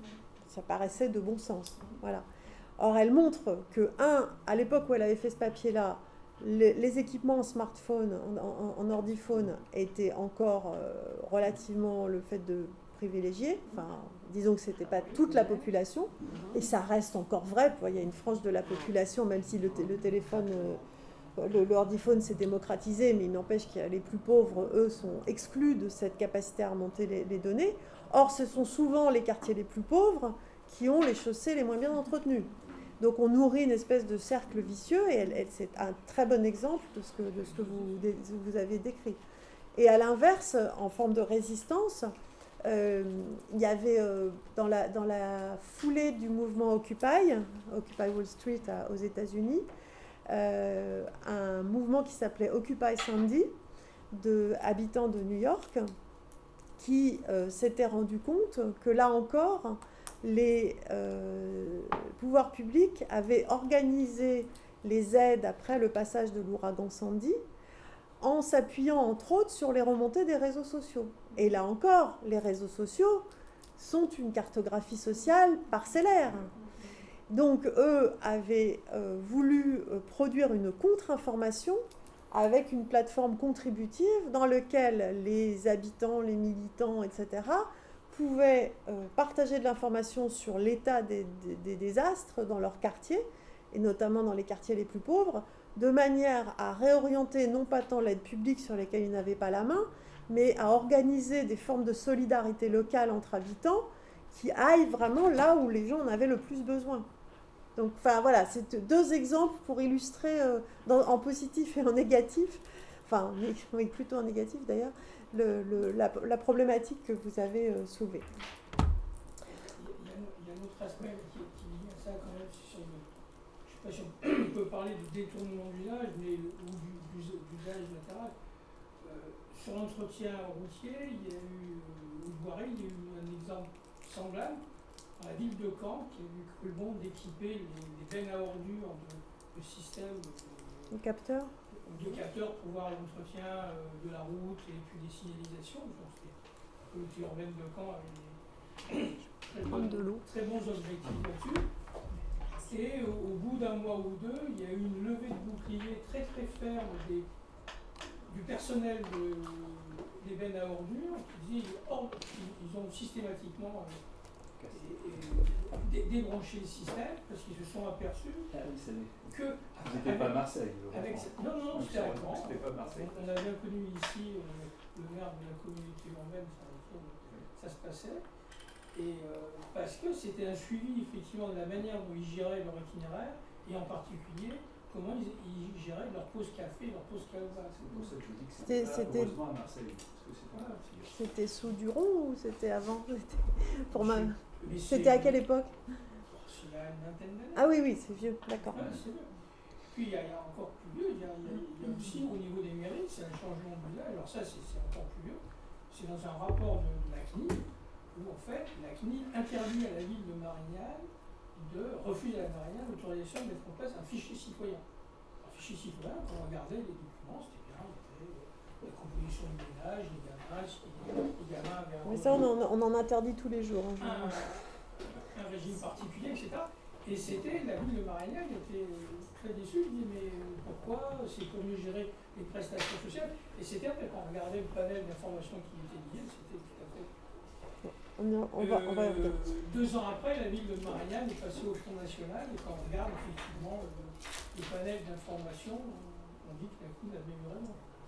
Parce qu'avec le même panel d'information, on gérait bien effectivement les régimes alimentaires à la cantine, mais on organisait aussi bien les charters pour le Mali. Voilà. Tout à fait. Alors, faut que j'accélère un petit peu parce que là, je vois l'heure qui tourne. Donc, j'en viens aux dernières données qui sont ce que j'ai appelé les données ascendantes qui sont coproduites collectivement. Donc là, on a l'idée pour ces initiatives que je citais tout à l'heure, OpenStreetMap, OpenFoodFact, et on pourrait en citer d'autres. Je citais les capteurs citoyens de pollution, etc. etc. Ils utilisent les licences libres, en général plutôt la licence ODBL que je mentionnais tout à l'heure, hein, les mêmes licences ils peuvent utiliser les mêmes licences que pour l'open data.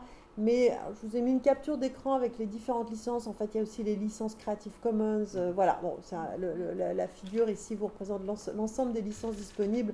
Ce n'est pas la peine de rentrer dans la technique juridique des licences, mais en tout cas, il en existe une variété en fonction du degré de circulation qu'on entend donner à la donnée.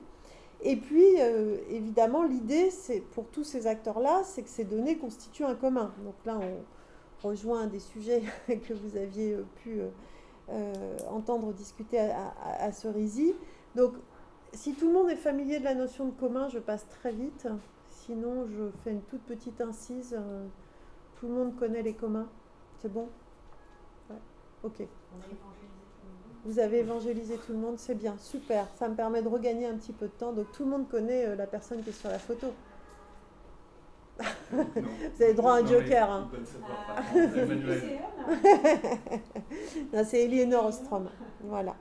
C'est Elinor Ostrom qui est donc cette politiste qui était la première femme prix Nobel c'est un faux prix Nobel, mais prix Nobel d'économie en 2009 pour son travail sur les communs.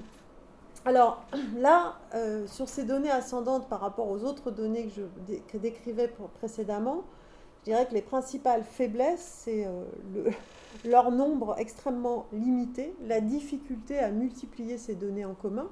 On cite toujours les mêmes exemples, hein, même s'il y en a de temps à autre de nouveaux, mais finalement on est dans une espèce de répétition du modèle, et surtout des communs qui dépendent en partie des acteurs publics, bien souvent. C'est-à-dire qu'ils ont des problèmes pour se financer, pour trouver un modèle économique pérenne. À partir du moment où vous n'êtes pas dans le monde marchand, évidemment, c'est plus compliqué. Donc certains sont complètement autonomes, reposent purement sur du bénévolat. Si vous prenez OpenFoodFact, par exemple, c'est un développeur tout seul qui a créé OpenFoodFact et quelques contributeurs et du crowdsourcing pour nourrir la base de données. Mais il n'y a pas d'équipe de permanent, il n'y a pas de subside, enfin il n'y a pas de subvention ou quoi que ce soit. D'autres vont dépendre de financement public.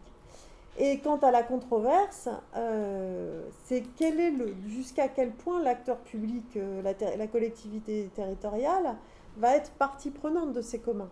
Sachant qu'on a certains acteurs publics qui vont quelque part reproduire le modèle que je décrivais à la slide précédente, c'est-à-dire qu'ils vont faire du crowdsourcing urbain, mais sans nécessairement partager le résultat de ce crowdsourcing urbain. Quand vous utilisez une application de type Fix My Street ou Dans ma rue ou autre, tout le monde connaît ces applications, hein, vous pouvez faire remonter de l'info vers votre mairie. Le résultat de ces remontées, la mairie les utilise et ne les partage pas. La plupart du temps, elles ne sont pas mises en open data.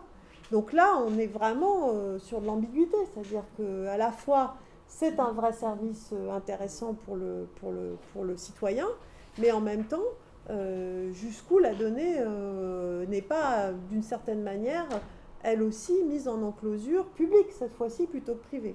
Et d'autres acteurs vont au contraire jouer ce que j'appelle les PPC par opposition au PPP, les partenariats publics communs, en créant les conditions, le cadre juridique d'une forme de sécurisation, de pérennisation des démarches des communs. Et là, je pense évidemment, il y a 2 Italiennes dans la salle, donc vous allez en parler mieux que moi, mais de tout ce qui a été initié par la ville de Bologne avec la charte des communs, et qui aujourd'hui s'est répandu dans une centaine de villes italiennes, qui ont là aussi construit ce cadre de partenariat public commun.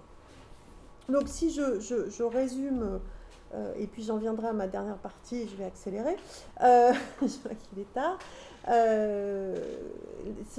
Pour revenir à cette question de la ville, dans mes grilles de lecture, je vous ai donné les infrastructures physiques, je vous ai donné la grille de lecture de la place de l'habitant, la grille de lecture du rôle de l'acteur public. Et maintenant, si on a la grille de lecture, si on reprend mes 3 villes et qu'on la revisite au prisme des données, on voit qu'en réalité, les acteurs vont se positionner à différents endroits. C'est-à-dire que dans la ville panoptique, les acteurs privés vont plus ou moins en partenariat avec les acteurs publics. Et là, il y a une tension entre acteurs publics et acteurs privés sur qui a le contrôle de la donnée. Mais ils vont être dans une logique de centralisation de la donnée, d'où ces fameuses photographies qu'on voit régulièrement, où on imagine le maire avec ce joystick là en train de jouer devant ces écrans géants où toutes les données de la ville lui arrivent de façon totalement centralisée. Bon, je pousse un petit peu le bouchon, mais on n'est pas très loin de la vérité.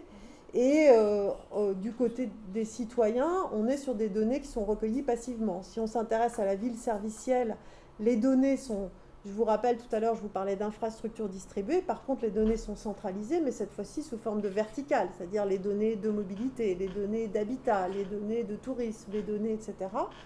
Et les données vont être recueillies selon les cas, activement ou passivement. Activement, c'était l'exemple de Waze que je vous donnais tout à l'heure, et passivement, c'est toutes vos traces. Enfin, si on vient à la ville distribuée, je l'ai mis en pointillé, on a par exception quelques acteurs privés qui mettent à disposition des données, mais c'est vraiment l'exception qui confirme la règle. On a massivement les acteurs publics qui vont fournir de la donnée en open data qui nourrit des communs. Et puis on a les données coproduites en commun, mais qui quantitativement sont bien sûr, mes patates ne représentent pas leur poids respectif, quantitativement sont bien plus petites que les données en open data. Alors, dernière question, est-ce qu'on doit et est-ce qu'on peut aller plus loin vers la mise en commun des données ? À mes yeux, et c'est là où je vous dis que j'assume un regard plus engagé, je pense que c'est un partage qui est désirable à la fois pour des raisons démocratiques, d'abord pour une réaffirmation du rôle de l'acteur public, c'est-à-dire une forme de souveraineté locale, éviter ce que je vous décrivais tout à l'heure, une forme de privatisation des services publics. Il faut éviter que la donnée ne soit le cheval de Troie d'une privatisation des services publics. Je pense que ça reste utile pour des questions de renouvellement démocratique, c'est-à-dire plus on va partager des données, plus on va pouvoir embarquer l'habitant dans une forme de le faire rentrer dans la fabrique de la ville, le faire participer à la coproduction de la ville. Je vais vous donner un exemple, une petite parenthèse. Par exemple, à Grenoble, Grenoble a lancé, là, il y a quelques mois, la saison 2 d'une sorte de concours qui est, alors c'est pas un hackathon, parce que c'est un concours qui se déroule sur 6 mois, dans lequel la ville et la métro ensemble, mais aussi avec d'autres acteurs du territoire, l'énergéticien local, etc., le tout avec une coopérative qui s'appelle La Turbine Coop, qui est une coopérative de médiation numérique. Ils ont lancé un concours où ils appellent les habitants à coproduire des services numériques qui répondent aux besoins de la ville, sur des questions environnementales, sur des questions de mobilité, sur différents sujets. Et dans cette coproduction de la ville, ils mettent à disposition des données pour que les acteurs puissent s'en servir pour imaginer les services de demain. Donc là, on est vraiment sur de la ville, de la fabrique de la ville collective, quoi. Et puis évidemment, la logique de transparence. Donc je pense que plus on sera sur de la donnée partagée, plus on se protégera, au moins en partie, des logiques de surveillance. Parce qu'à partir du moment où vous mettez les données dans l'espace public, elles ne peuvent pas être captées au profit de certains, et notamment au profit de ceux qui veulent utiliser ces données sur des logiques de surveillance, puisque si tout le monde a accès à la donnée, ça neutralise la donnée en quelque sorte sur les logiques de surveillance. J'essaye d'accélérer. Des raisons économiques aussi.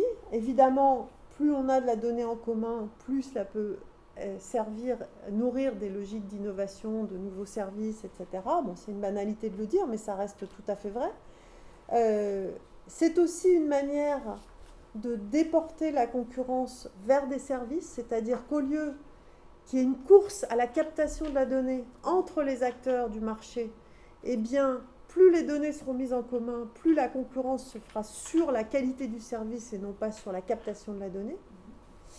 Et c'est aussi une manière, ça va avec, hein, c'est la même idée, une manière de réorienter l'économie numérique, c'est-à-dire pousser les acteurs à imaginer des modèles d'affaires qui soient moins dépendants de la valorisation de la donnée, notamment du modèle publicitaire, hein, qui est le modèle au cœur des pure players du web, de ce qu'on appelle des over-the-top, des OTT.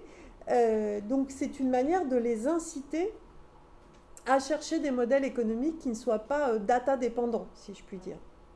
Je vais vite, hein, mais on peut en parler après si vous voulez.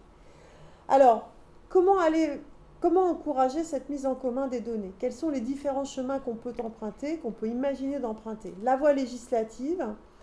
En 2016, au moment de la loi République numérique, la secrétaire d'État Axel Lemaire avait imaginé de faire rentrer les communs dans la loi, c'est-à-dire de leur donner une base légale.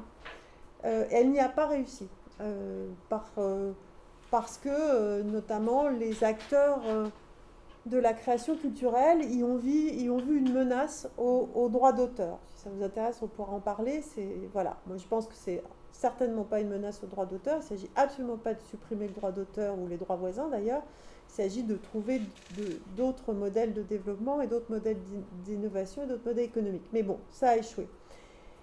L'idée d'étendre les données d'intérêt général.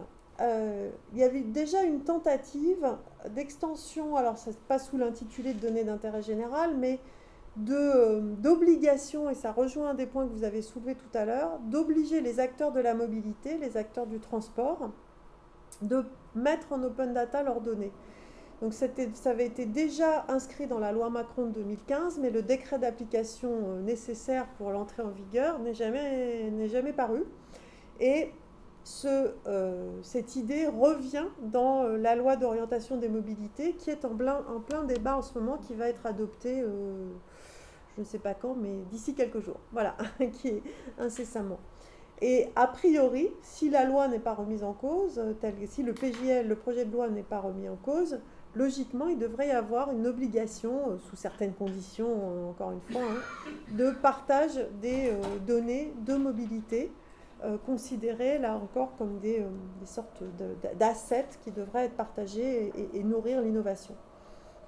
Deuxième approche, qui serait la voie volontaire, c'est d'imaginer qu'il y a des acteurs privés qui déploient ce qu'on appelle des Common Pool Resources, c'est-à-dire, pour reprendre la nomenclature d'Elinor Ostrom, c'est-à-dire des données qui ne sont pas utilisables par tout et chacun, mais utilisables par une communauté d'acteurs au sein d'une communauté. Donc ce n'est pas de l'open data, mais c'est de la donnée partagée. Et c'est par exemple ce que fait la Fabrique des mobilités, qui est une initiative portée par l'ADEME, qui a mis autour de la table des acteurs de la mobilité, y compris des constructeurs automobiles, des acteurs, tout ce qui est de plus privé, avec l'idée d'une mutualisation de la donnée en disant mais si on veut gagner en valeur d'usage de ces données, on a intérêt à les mutualiser plutôt que de nous les garder chacun dans notre coin. Mutualisons la donnée et autour de ces données mutualisées, inventons les services de demain. Donc c'est très exactement la démarche qu'ils ont entreprise.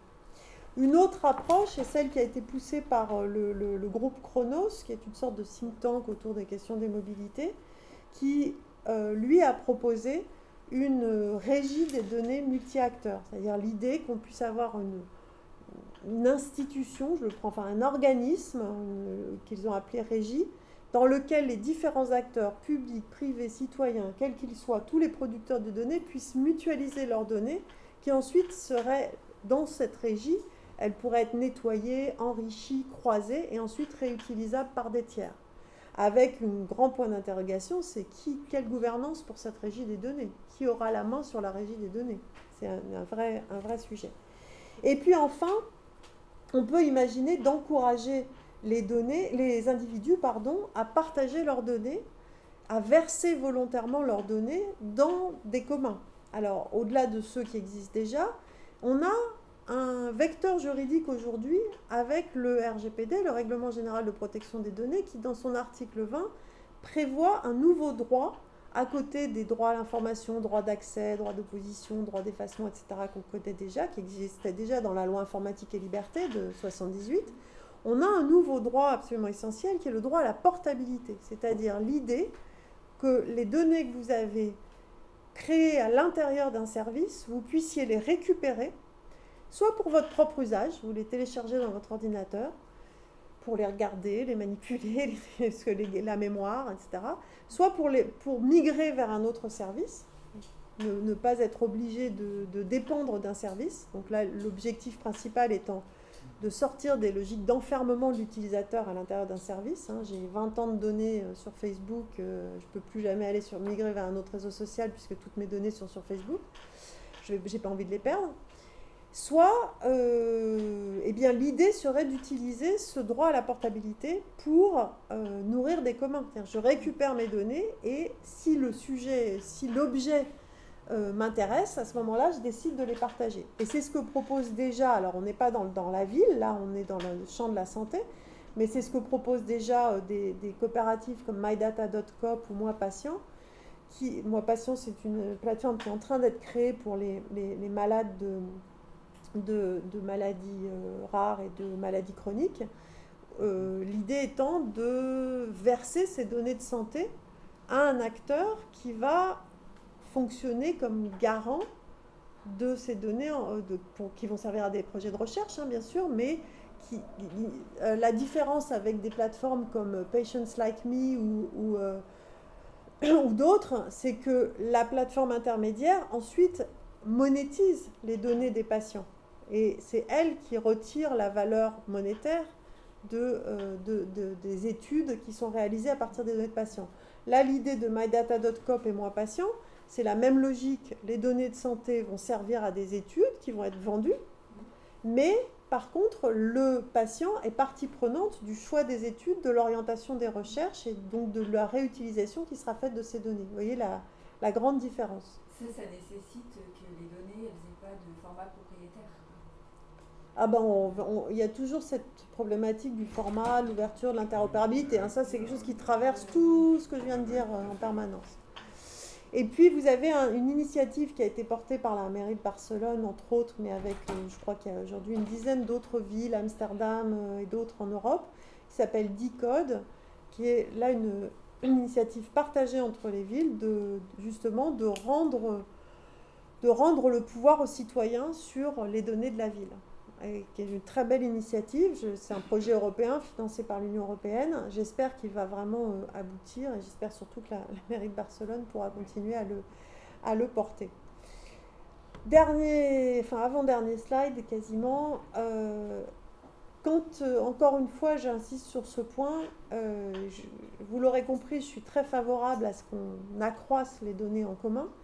Pour autant, il faut toujours veiller, lorsqu'il s'agit de données personnelles, je ne parle pas de données qui sont des données en propre des organisations publiques ou privées, lorsqu'il s'agit des données personnelles, on est toujours dans cette tension on rejoint la question sur pseudonymisation, anonymisation, agrégation, dont je parlais tout à l'heure, c'est-à-dire plus on agrège, plus on perd de la valeur, c'est-à-dire moins l'information est intéressante. Or, plus on veut protéger les utilisateurs, plus on a besoin d'agréger. Et donc là, je vous renvoie à un travail qui a été fait par l'équipe de prospective de la CNIL, alors le schéma ne recouvre pas exactement ma logique, mais on a réfléchi dans le même sens, et ça, vous le trouverez en ligne dans un cahier je ne sais plus comment il s'appelle, c'est un cahier IP qui s'appelle... les données de la ville, ou je ne sais plus exactement, vous pouvez le télécharger sur le site de la CNIL, où eux ont imaginé les différents schémas qui permettraient de faire circuler les données tout en s'assurant à la fois de les protéger, des données personnelles, j'entends, à la fois de les protéger et surtout à chaque fois de s'assurer d'identifier clairement le responsable de traitement, c'est-à-dire l'acteur qui va être responsable de la sécurisation des données et de cette anonymisation. Donc si ça vous intéresse, vous retrouverez ce schéma dans le cahier de la CNIL qui vous verrez, ça recoupe pas mal de choses que j'ai dites. On est arrivé un peu aux mêmes choses par différents cheminements.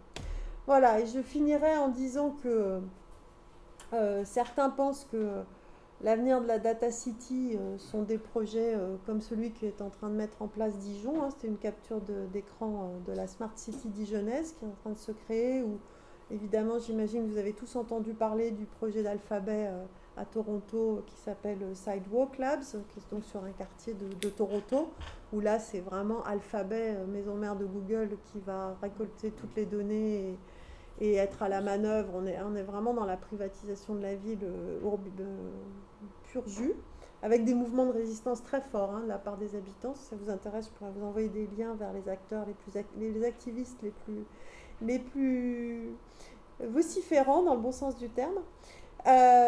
Mais comme je vous l'exprimais en introduction, voilà, les technologies, quand elles rencontrent le social, le jeu n'est pas joué, c'est-à-dire qu'on peut imaginer d'autres data cities. Je pense qu'évidemment, on va aller vers une hybridation des modèles, et encore faut-il penser une distribution de la production de la donnée, c'est-à-dire permettre à tout un chacun d'être des producteurs actifs de sa donnée en tant que citoyen, penser le partage, l'encourager, mettre en place les infrastructures qui vont faciliter ce partage, mais aussi penser des conditions d'une gouvernance qui s'assure de les conserver comme des communs et qu'elles ne soient pas l'objet d'enclosure ou de réenfermement. Et je m'arrête là et je n'ai que trop parlé. C'est très bien.